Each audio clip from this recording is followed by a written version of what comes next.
Hi, welcome to my first narrated YouTube video. I'm starting a channel. My interests are shooting and reloading, and I figured I'd start off with a brief introduction.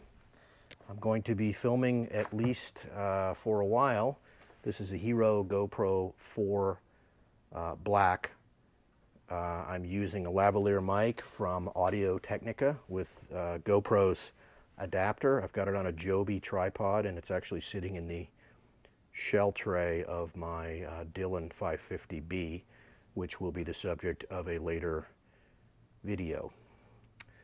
Today I'm going to go through my 1022, including an upgrade of a monopod. Okay, for my first narrated episode, I'm going to take you through my Ruger 1022.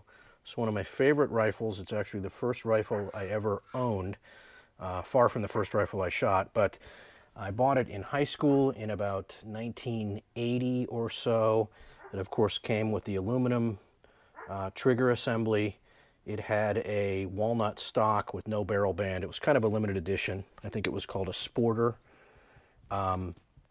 As you can see, there have been some upgrades. I did the first thing most people do, which was I replaced the Ruger standard barrel with a Clerk heavy bull barrel. I believe this is a 20-inch. I didn't like the 16-inch. It just looked too stubby to me. I wanted it to look more like a larger rifle.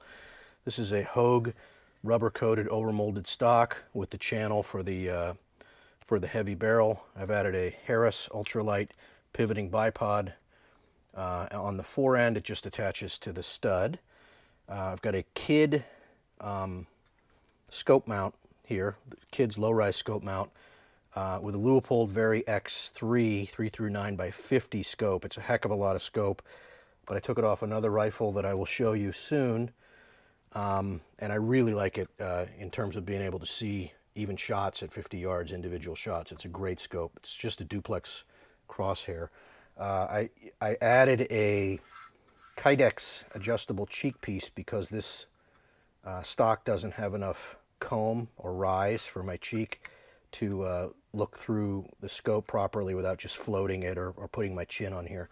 So I did ordered a piece of Kydex from Amazon, made a quick template, and molded it to shape with a heat gun, drilled a couple holes in the stock. I can go through that later. What I want to do today, though, is I have a slight upgrade for the 1022. As you can see, I've never even opened this. This is a monopod, rear monopod. Goes back here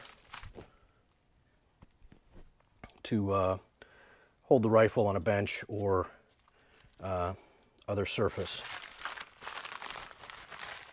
It's an AccuShot. It's never been out of the package. I'm going to see how hard this is to install. First time ever looking at it. I'm going to put it on.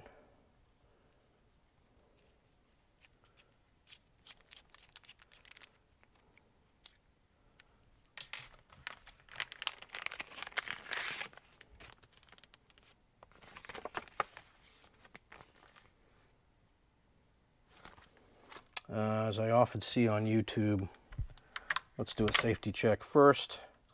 I like to do a visual and a tactile. I stick my finger in there, I can feel an empty chamber. There is no magazine in the weapon. It's a cold weapon. This, as you can see, has a collar that moves down and a capture mechanism to grab the rear sling stud. There it is in the folded position. It's not insignificant. It's not tiny in terms of extra height on the stock in order to fit it into a bag. But since I've got the large scope and the Harris, which folds, it shouldn't be too bad. Now I can lower this comb. It doesn't really save me any space because the scope is much higher. But I'm going to leave that. It's set up where I think it needs to be. Anyway, that is my 1022 in its current iteration.